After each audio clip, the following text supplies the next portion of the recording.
let me ask you something. Have you noticed the silence changing? Have you felt the pressure getting heavier, the resistance getting louder, the nights getting longer? That's not coincidence. That's not bad luck. That's movement. And when this starts happening, he's coming back soon. When a man disappears to rebuild himself, the world gets uncomfortable. Because growth doesn't make noise at first. It makes distance. You see, before the comeback, life applies pressure, not to break him, but to test the foundation. When distractions fall away, when fake applause stops, when people doubt louder than ever, that's the signal. Because the return isn't announced, it's earned. Silence isn't empty. Silence is active. It's working even when nothing seems to be happening on the surface. When life goes quiet, when the phone stops ringing, when the applause fades and the attention shifts elsewhere, most people panic. They assume they're being forgotten, left behind, or replaced.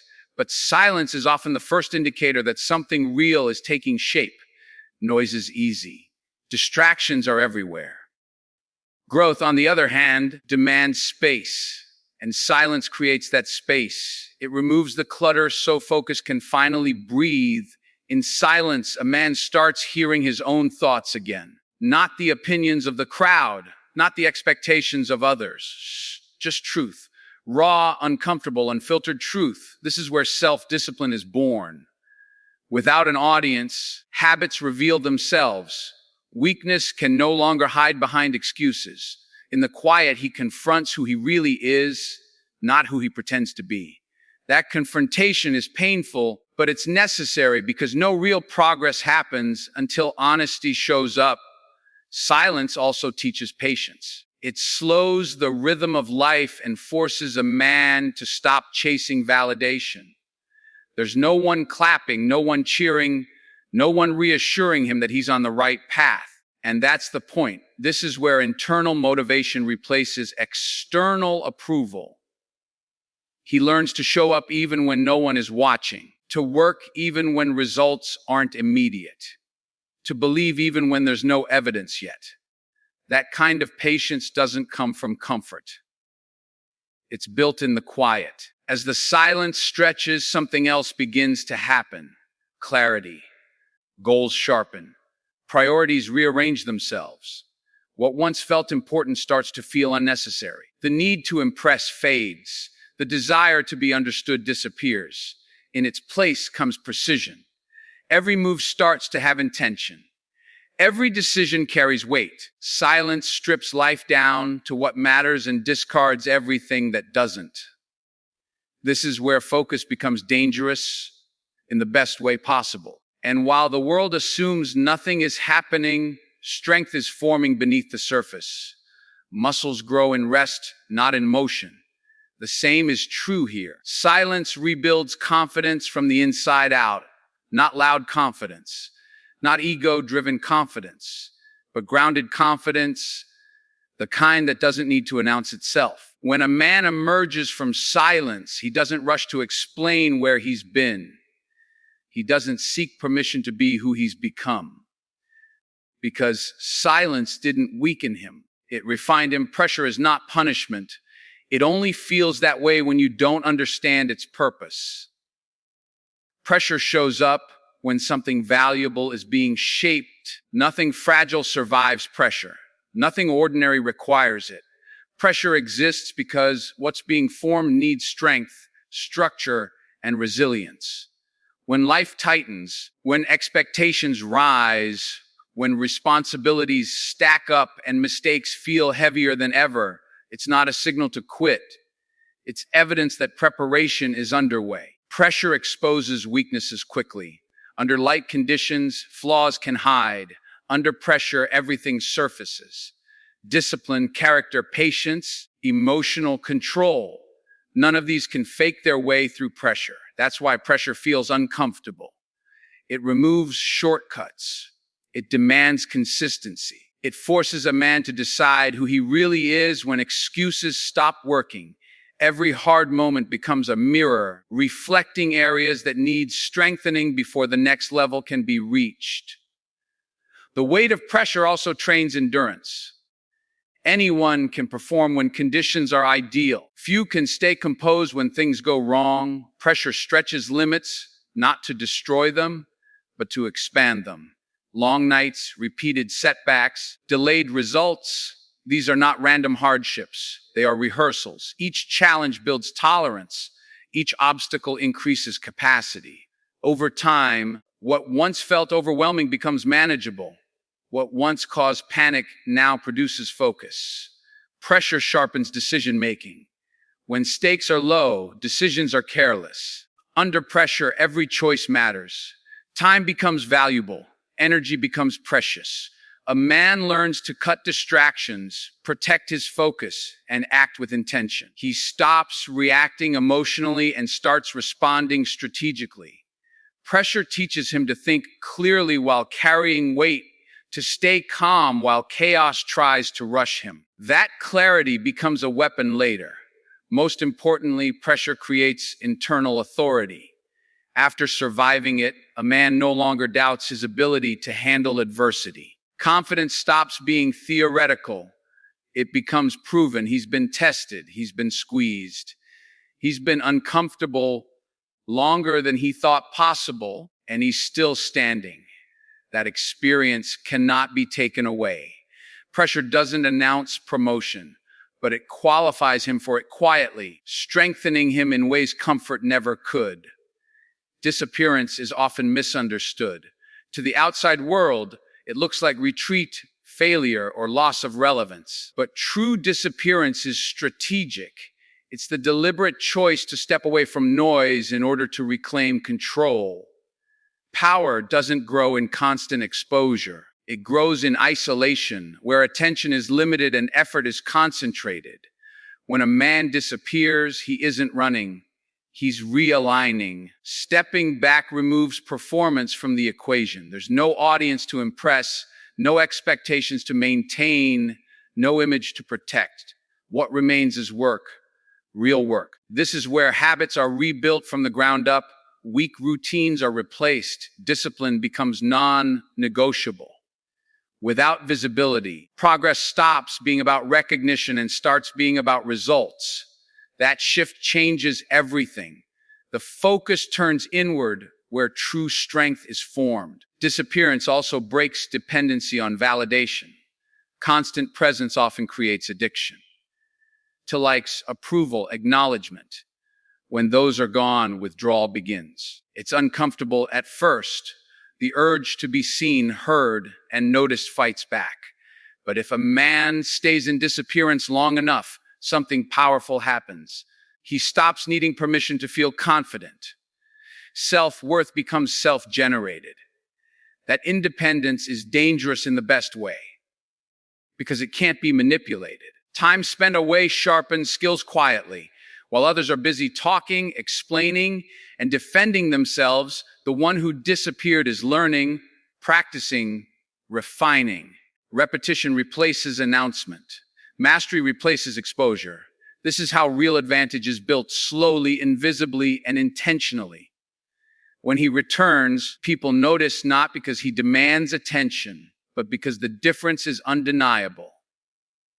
Disappearance also filters relationships. Distance reveals who was there for convenience and who respected the journey. Many fall away, and that's part of the process. Power requires fewer voices, not more. When a man comes back from disappearance, he carries clarity, discipline, and a sharpened identity. He doesn't rush to explain where he's been. The work speaks. The growth shows. The silence did its job. Doubt always shows up before transformation becomes visible. It arrives quietly at first, disguised as logic, caution, or concern. It asks reasonable questions, points out risks, reminds a man of past failures. But doubt isn't evidence that something is wrong. It's proof that something unfamiliar is forming. Growth threatens the comfort of certainty, and doubt is the mind's attempt to pull everything back to what feels safe. External doubt is even louder. When others start questioning choices, progress, or direction, it's rarely about concern, it's about reflection. A man's commitment exposes the hesitation of those who chose comfort instead. Their doubt is often fear wearing a different face. That's why it intensifies when he stays consistent. The closer he gets to change, the more resistance appears. Doubt increases because transformation is getting closer to real. Internal doubt is more dangerous because it sounds personal. It mimics his own voice.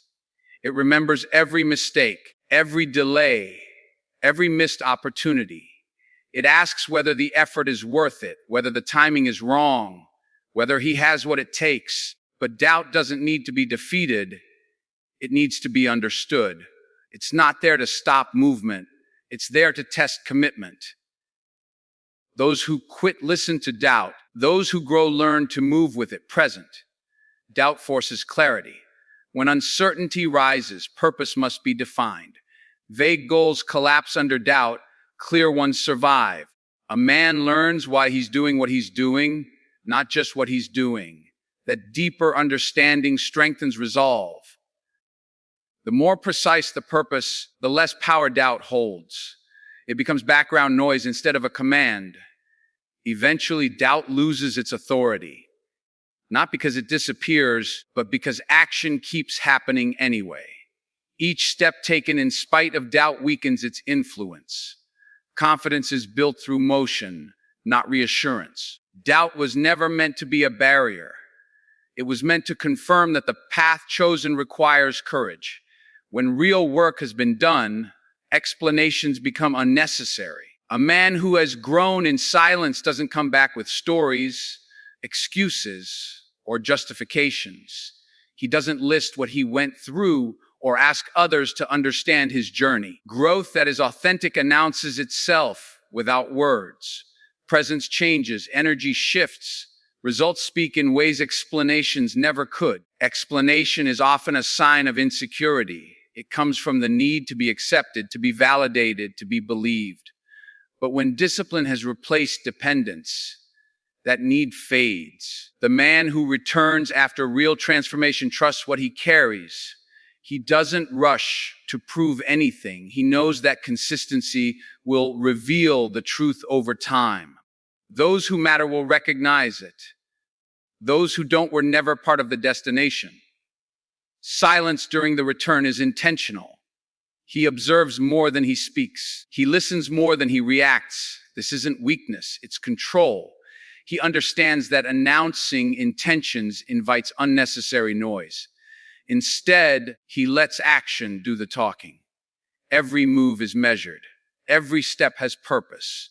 He doesn't correct assumptions or respond to speculation.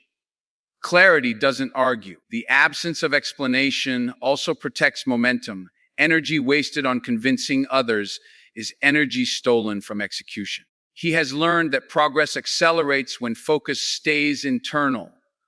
The past doesn't need revisiting. The process doesn't need defending. What's ahead demands full attention. The return is not about closure. It's about continuation at a higher level. Those who watch closely will feel the difference before they understand it. Confidence without arrogance. Calm without hesitation. Authority without aggression. The return doesn't demand recognition. It creates it naturally. No explanation is required because the work already answered every question. A real comeback is not about recovering what was lost. It's about becoming someone who can never be shaken the same way again. The fall strips everything down to essentials. Pride is removed. Illusions collapse. What remains is truth, and truth, while uncomfortable, becomes the strongest foundation a man can stand on. The comeback begins the moment he stops wishing the fall never happened and starts using it as instruction. The fall teaches lessons success never could. It exposes blind spots, weak habits, misplaced trust, and emotional gaps. These lessons are expensive, but they are precise. A man who studies his fall instead of resenting it gains insight others don't have. He learns how things break, why they break, and what it takes to prevent it from happening again. That awareness becomes armor. During the rebuild, resilience replaces fear. He's already seen the bottom. He knows what failure feels like, and it didn't destroy him. That realization changes risk. Moves are no longer paralyzed by the fear of loss. Courage becomes practical, not reckless. He acts with calculated confidence, understanding both the cost and the reward. The comeback is fueled by wisdom, not desperation. Strength developed after a fall is quieter but deeper. It's not fueled by ego or applause. It's sustained by discipline and perspective.